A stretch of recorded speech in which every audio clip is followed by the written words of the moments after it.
नमस्कार मु संयुक्ता home kitchen को आपन बहुत बहुत स्वागत करछि। आज मु गोटे नुआ रेसिपी नै आछि। नुआ प्रकार डोसा करबी जार ना सोयाबीन डोसा। ए डोसाटी बहुत टेस्टी लागितला आ समस्त मु जेतले देली बहुत खुशी भी समस्त खाइतिले। सेतिबा मु ए रेसिपी आपन को शेयर करछि। देखो केते बढ़िया होइछि। जदि को रेसिपी गुडी को आपन को भल लागुछि लाइक शेयर सब्सक्राइब करिवे। पाखे थिया बेल आइकन क्लिक करिवे जा द्वारा हमर अपलोड होतबा नुवा नुवा वीडियो गुडी नोटिफिकेशन पाइ परिवे। एठी मु सोयाबीन नेछि 200 ग्राम सोयाबीन को नेछि।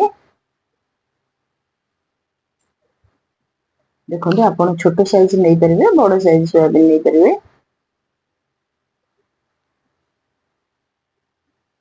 सोयाबीन को मु सिजे देछि सिजे देके एमती क्रॉस कर देछि एमती पूरा बाटिबेनी एमती खदर खदर करी बाटिबे।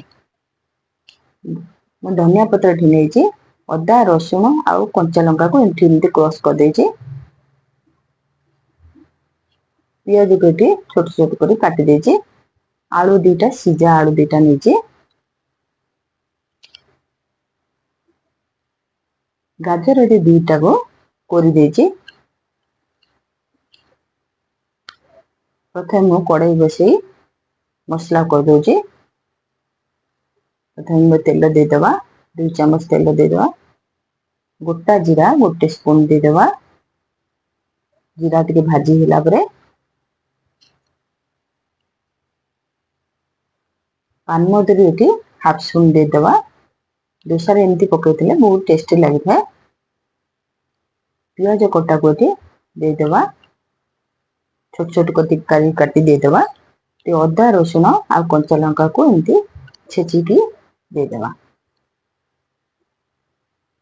भलार टिके भाजी दबा। भाजी सारे गाजर को गोटे गाजर को एठी मु पोरी की दे देछि। भलार टिके भाजी दबा गाजर को। एठी चिकन पाउडर मु गोटे चम्मच नेछि। 5 मिनिट पय भाजी दबा। हल्दी पाउडर एठी हाफ स्पून दोछि।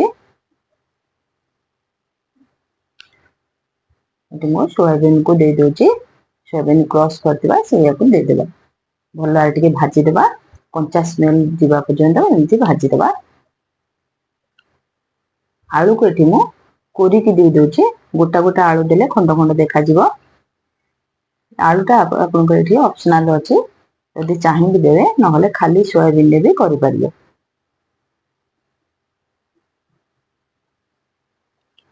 आलू पके की एमती टिके भाजी दबा। मसला भाजी हिसला परे कस्तूरी मेथी एठी गोटे चम्मच दे दबा।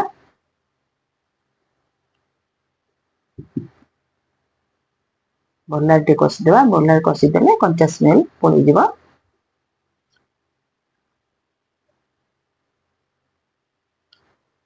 तापरे हमें एठी धनिया पत्र दे दबा। हमर प्रस्तुत हो गेला सोयाबीन मसला डोसा पाई हमें सोयाबीन मसला रेडी हो गेला। तापर हमें एठी चटनी प्रस्तुत करिबा। चटनी पाई एठी मु बादाम नेछि भजा बादाम नेछि गोटे कप नेछि। नडिया नेछि नडिया खंड नेछि हाफ कप नेछि। रसुन नेछि 5-6 कुला नेछि। कंचा लंका 3टी पके देबा।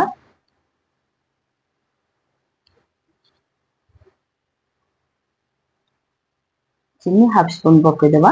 आ लेंबू 2 चम्मच पके देबा। लूण पके देबा आ पानी पके के हमें चटनी प्रस्तुत कर देबा। भलारे चिकन कर बाटी देबा। बाटी साला परे एमती बाहर कर देबा गोटे प्लेट रे बाहर कर देबा। बाहर कर सरे तापर हमें चटनी जत्ते के आपन पानी रखिबे से अनुसार पानी टिके दे देबा।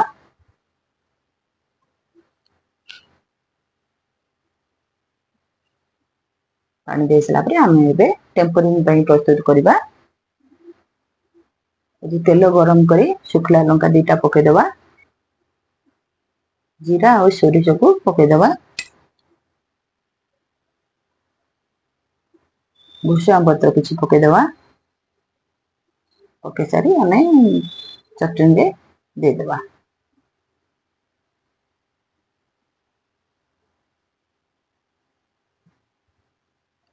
चटनी पकेदवा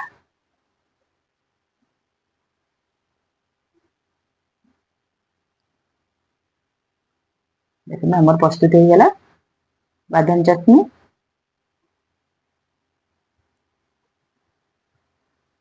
तापर आम डोसा प्रस्तुत करवा डोसा बैटर मुझे एमती करें बेसी बहलिया करें कि बेसी पानी करें। तापर आम तावा गरम कर तेल स्प्रिंकल करदे डोसा बैटर को स्प्रेड करदे डोसा बैटर को स्प्रेड कर सारा पर मसला को इसे देदवा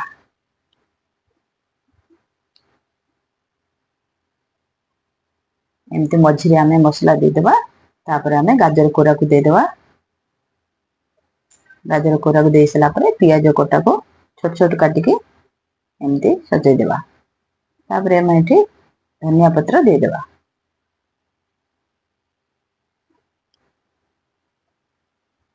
डोसा हो सारा पर आम ये फोल्ड करदे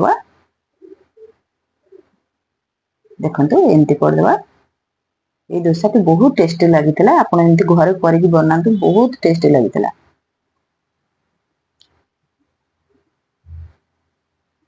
तापर पुणी थे आम सेमती करदे पानी टिके छींची देके कपड़ा पोछीदे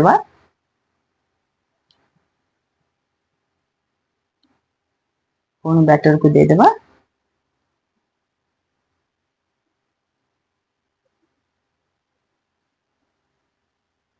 मसला को एमती खेल देदे मझे देदे गाजर कोरा देदे धनिया पत्र आ कंचा पियाज को देदे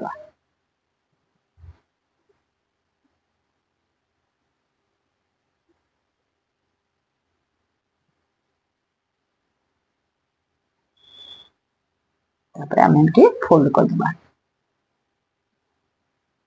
आप या चाहिए बिना तेल भी करें।